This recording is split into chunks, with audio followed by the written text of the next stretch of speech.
India Legal presents Courts Roundup.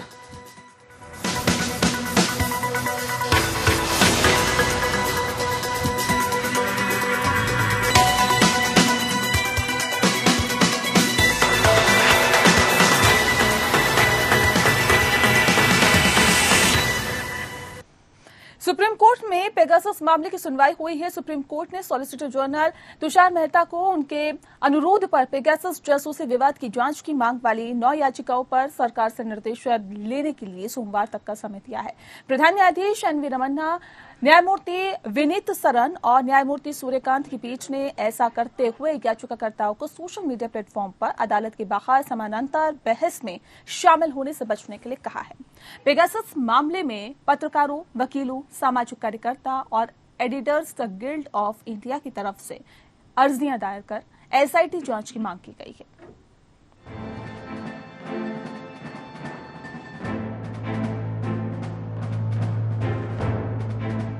Supreme court ने Pegasus जासूसी विवाद की सुनवाई के लिए अगली तारीख 16 अगस्त तय की है।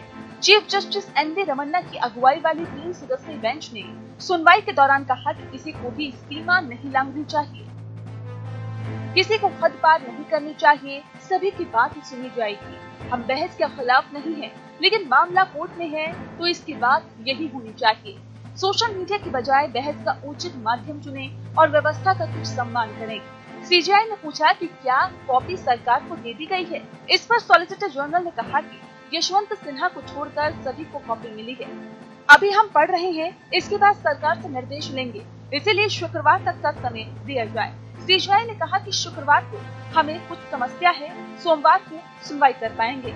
सीजीआई ने कहा कि जो भी याचिकाकर्ता हमारे सामने हैं, हमारे सामने ही बात रखें, हमारे सवालों के जवाब दें।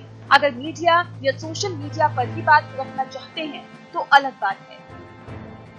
कपिल सिब्बल और बाकी वकीलों ने प्रधान न्यायाधीश की बात पर सहमति जताई। इस दौरान कपिल सिब्बल ने कैलिफोर्निया कोर्ट की कार्रवाई का भी जिक्र किया। इस मामले में पत्रकारों, वकीलों, सामाजिक कार्यकर्ताओं और एडिटर्स गिल्ड ऑफ इंडिया की तरफ से अर्जियां दायर कर एसआईटी जांच की मांग की गई है।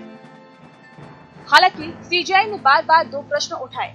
पहला, व्यक्तिगत रूप से पीड़ित याचिकाकर्ताओं ने प्राथमिकी क्यों दर्ज नहीं की। दूसरा, 2019 में पेगासस मुद्दा सामने आने के बावजूद अभी याचिकाएं क्यों नहीं दायर की गई।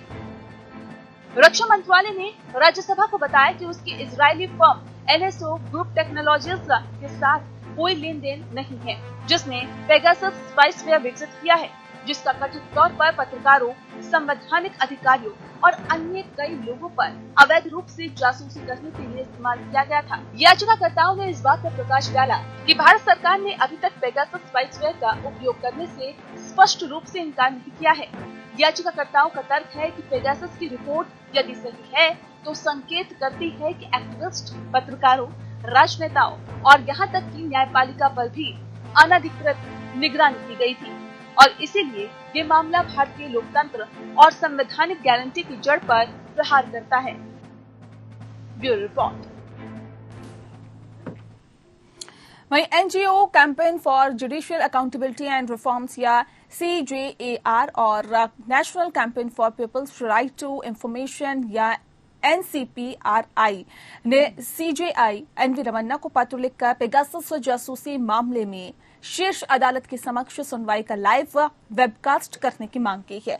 आवेदनकर्ताओं ने कहा है कि चूंकि मामला जबरदस्त जनहित के मुद्दों से संबंधित है और परिणाम के व्यापक प्रभाव होंगे, इसलिए सुनवाई को लाइव स्ट्रीम किया जाना चाहिए। पत्र ने गुजरात उच्च न्यायालय की कार्रवाई की लाइव स्ट्रीमिंग का उद्घाटन करते हुए स्वयं सीजीआई द्वारा दिए गए भाषण पर भी भरोसा किया है। सीजीआई ने अपने संबोधन में कहा था कि वे शीर्ष अदालत के कम से कम कुछ कोर्ट रूम से अदालती कार्रवाई की लाइव स्ट्रीमिंग शुरू करने के इच्छुक है।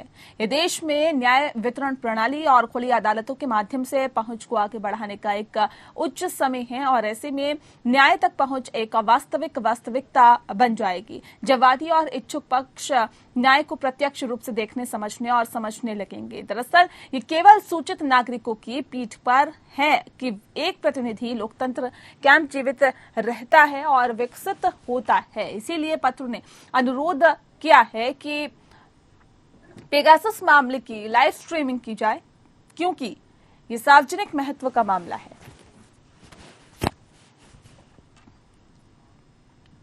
वहीं लद्दाख के 3 राजनीतिक नेताओं ने संविधान के अनुच्छेद 370 को कमजोर करने और जम्मू कश्मीर के तत्कालीन राज्य को जम्मू और कश्मीर के केंद्र शासित प्रदेशों में विभाजित करने के केंद्र सरकार के 2019 के फैसले को चुनौती देने वाली याचिका में पक्ष लेने की मांग करते हुए सुप्रीम कोर्ट का रुख किया है। याचिका कमर अली अखून, असगर अली करबलाई और सज्जान हुसैन ने दायर की थी। बताया भी जाता है कि आखून कारगिल निर्वाचन क्षेत्र का प्रतिनिधित्व करने वाले तत्कालीन जम्मू और कश्मीर राज्य के विधानसभा के सदस्य थे। करबलाई लद्दाख के कारगिल जिले के एक राजनीतिक और सामाजिक नेता भी हैं, जबकि हुसैन ग्रेटर लद्दाख के संपादक बताए जाते हैं। और ऐसे में लोकसभा सांसद मोहम्मद अकबर लोन और न्यायमूर्ति सेवानिवृत्त हसनैन मसूदी द्वारा दायर याचिका में अभियोग की मांग की गई थी।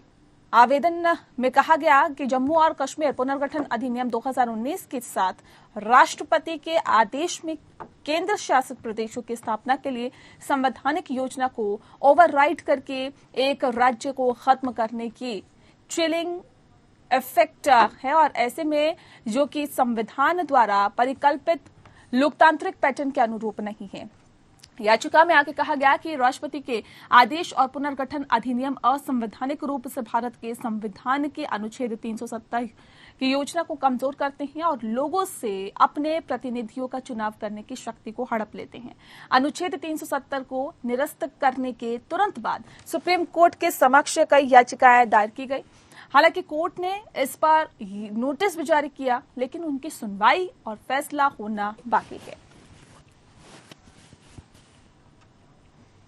राजनीति में अपराधीकरण मामले में सुनवाई में सुप्रीम कोर्ट ने सुनवाई हुई। ऐसे में आपको बता दें कि सुप्रीम कोर्ट में सुनवाई के दौरान ही सुप्रीम कोर्ट ने सुनवाई के बाद कहा कि किसी भी सांसद या विधायक के खिलाफ बिना संबंधित हाईकोर्ट के सहमति के केस वापस नहीं लिए जाएंगे। सीजीआई रमन्ना ने केंद्र के रवैये पर असंतुष्टि जाहिर करते हुए कहा कि आपकी तरफ से मामलों के निपटारे के लिए कुछ नहीं किया गया, जबकि नेताओं पर दर्ज मामलों की पेंडेंसी बढ़ रही है। सीजीआई ने कहा कि सांसदों और विधायकों के खिलाफ आपराधिक मामलों के ट्रायल के जल्द निपटारे की निगरानी के लिए स्पेशल बेंच का गठन सुप्रीम कोर्ट करेगा। कोर्ट ने सीबीआई को स्टेटस रिपोर्ट दाखिल करने के लिए 2 हफ्ते का समय दिया है। कोर्ट ने ईडी की स्टेटस रिपोर्ट पेपर में लीक होने पर नाराजगी जताई है। सुप्रीम कोर्ट 25 अगस्त को इस मामले पर सुनवाई करेगा। राजनीति में अपराधीकरण पर रोक के मामले में सुप्रीम कोर्ट ने अपने फैसले में कहा है कि इसके लिए हमारे द्वारा दिए गए पहले के आदेश के अलावा कुछ और चीजें आदेश में जोड़ी गई हैं। मामले पर विस्तृत आदेश जारी किया गया।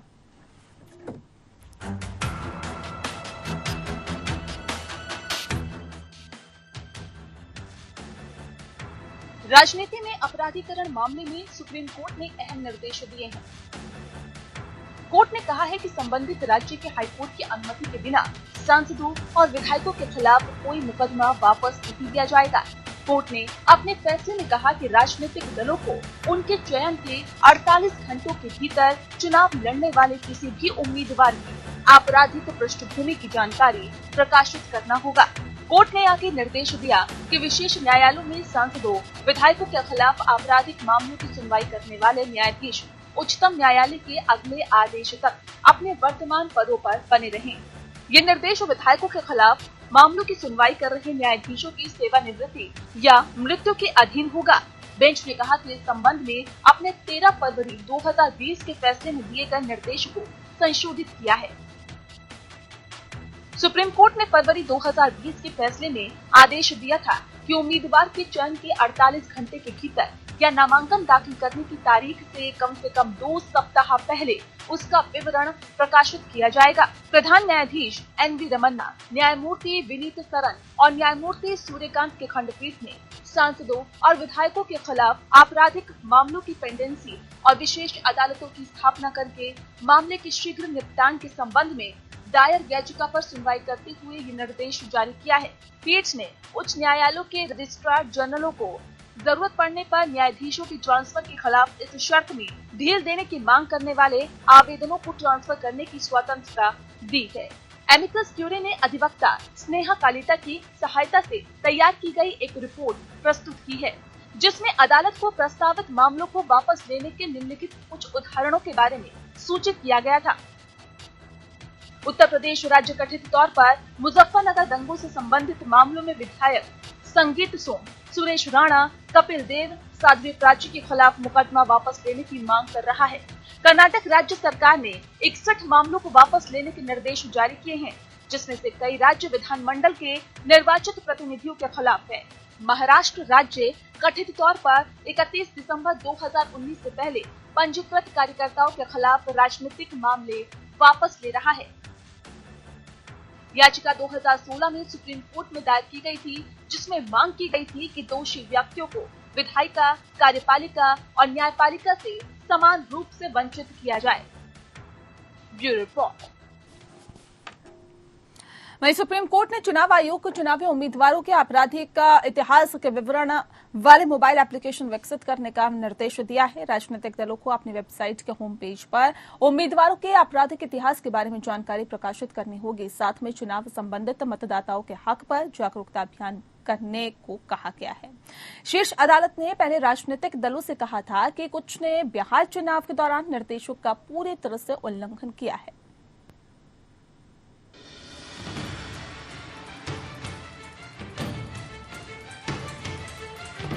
सुप्रीम कोर्ट ने राजनीतिक दलों को अतिरिक्त निर्देश जारी किए हैं, जिसमें कहा गया है कि संबंधित पार्टी की वेबसाइट के होम पेज पर आपराधिक पृष्ठभूमि वाले उम्मीदवारों का विवरण अपलोड करें, ताकि मतदाता उम्मीदवारों के बारे में जानकारी प्राप्त कर सकें।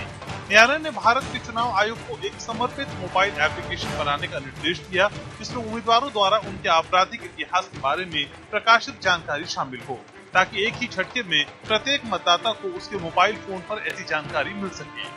आज जारी दिशा निर्देशों की श्रृंखला इस प्रकार है।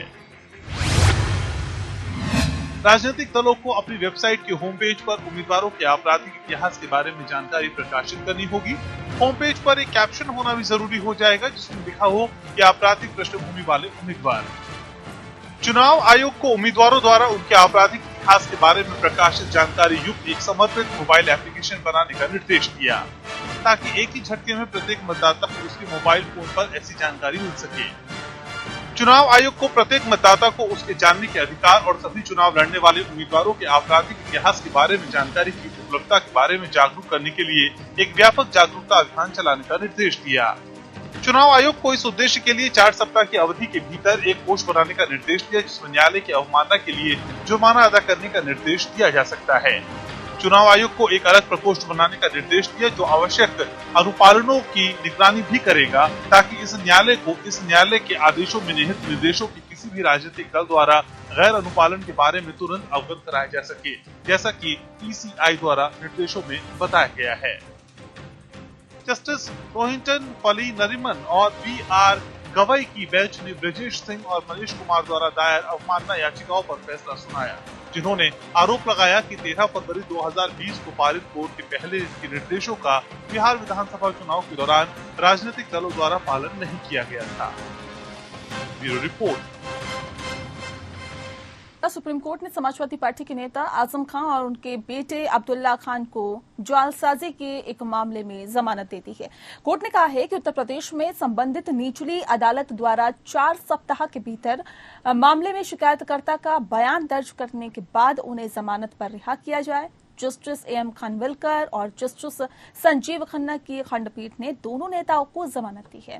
पीठ 26 नवंबर 2020 को इलाहाबाद हाईकोर्ट द्वारा पिता पुत्र की जमानत याचिका खारिज करने के आदेश के खिलाफ दायर अपील पर यह फैसला दिया गया है।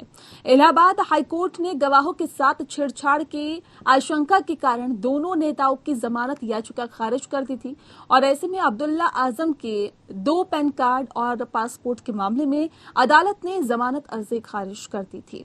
चुनाव के समय 25 वर्ष से कम उम्र के होने के कारण संविधान के अनुच्छेद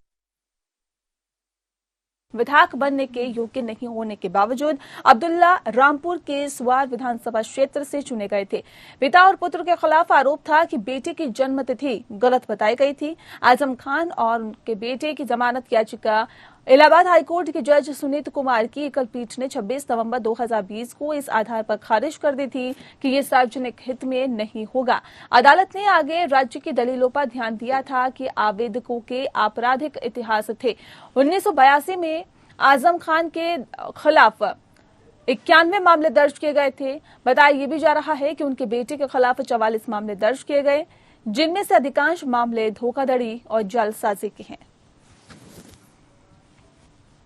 शिवम शर्मा जी इस वक्त हमारे साथ अधिवक्ता फोन लाइन पर जुड़ गए हैं। शिवम जी, आपसे जानना चाहेंगे आजम खान और बेटे को जमानत देते हुए कोर्ट ने क्या कंडीशन रखी है, बताइए हमें।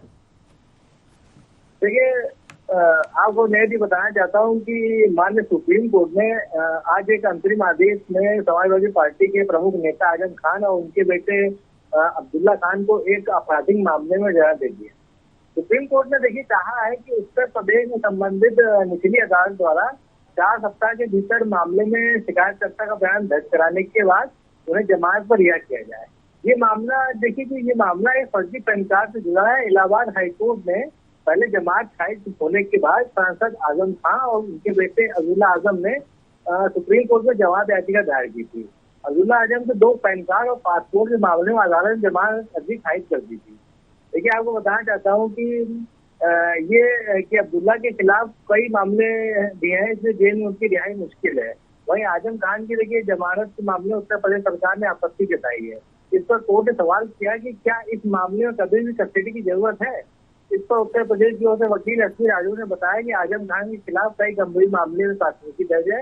हालांकि आजम खान के वकील कपिल सिब्बल ने कहा कि FIR मामले में चार्जशीट दाखिल की है। जी, बहुत शुक्रिया आपका शिवम जी, हमारे साथ सीधे फोन लाइन पर जुड़ने के लिए और तफसील से जानकारी हमें उपलब्ध कराने के लिए। सुप्रीम कोर्ट ने कहा है कि जो रिश्तेदार दावेदार पर निर्भर नहीं है वे मुआवजे और पुनर्वास के लिए एक अलग परिवार का गठन करेंगे। मौजूदा मामला ये था कि क्या अनादिनाथ बनर्जी एक त्रिपक्षीय समझौते के आधार पर भूमि के अधिग्रहण की एवज में ईस्टर्न कोलफील्ड्स लिमिटेड द्वारा दिए गए रोजगार के हकदार हैं।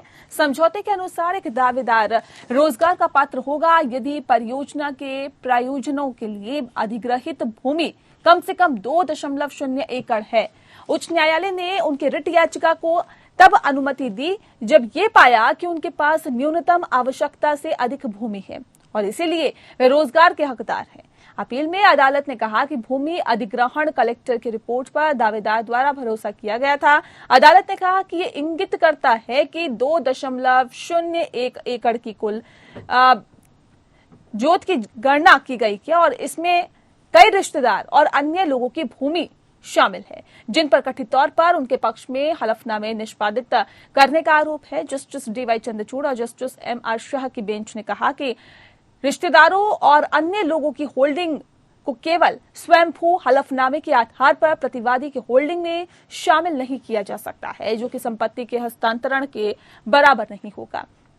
अदालत ने कहा कि मुआवजा योजनाओं में परिवार को इकाई माना जाता है। अदालत ने पुनर्वास अधिनियम 2013 में उचित मुआवजे और पारदर्शिता के अधिकार के तहत परिवार की परिभाषा का भी उल्लेख किया है। यह भी देखा गया कि कर्मचारी भविष्य निधि योजना 1952, ग्रेजुटी भुगतान अधिनियम 1972 में परिवार को परिभाषित किया गया है, जिसमें पत्नी, बच्चों और आश्रित परिवारों को शामिल किया गया है।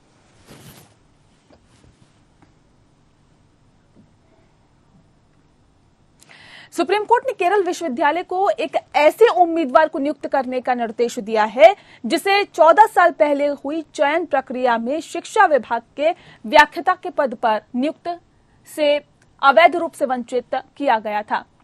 जस्टिस KM जोसेफ और जस्टिस S रविंद्र भट्ट की बेंच ने स्पष्ट किया है कि उम्मीदवार बिंदु टीवी बकाया वेतन की हकदार नहीं होंगी, बल्कि सभी परिणामी वार्षिक वेतन वृद्धि आदि और इस आधार पर सेवा की निरंतरता के साथ असिस्टेंट प्रोफेसर के रूप में नियुक्ति की तारीख से अपने ग्रेड के काल्पनिक निर्धारण और फिटमेंट के हकदार होंगे। मौजूदा मामला केरल विश्वविद्यालय में शिक्षा विभाग में व्याख्याता के पद पर 2003 में हुई चयन प्रक्रिया से संबंधित है। ओपन कैटेगरी में 2 रिक्तियां थी जिसमें बिंदु टीवी सहित 3 उम्मीदवारों ने आवेदन किया था। रैंक लिस्ट बनाई गई और बिंदु टीवी को तीसरे स्थान पर रखा गया। अन्य 2 को 2007 में चुन लिया गया, जबकि बिंदु को नहीं चुना गया। इससे व्यथी होकर उन्होंने वर्ष 2010 में केरल उच्च न्यायालय के समक्ष एक रिट याचिका दायर की।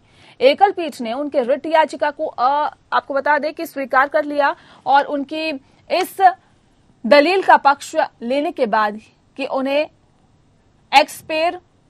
एक्सपेरिमेंट्स इन एजुकेशन नामक पत्रिका के प्रकाशित लेखों के लिए अधिकतम अंक नहीं दिए गए, जो उन्हें प्राप्त होते विश्वविद्यालयों को उन्हें नियुक्ति करने का निर्देश दिया।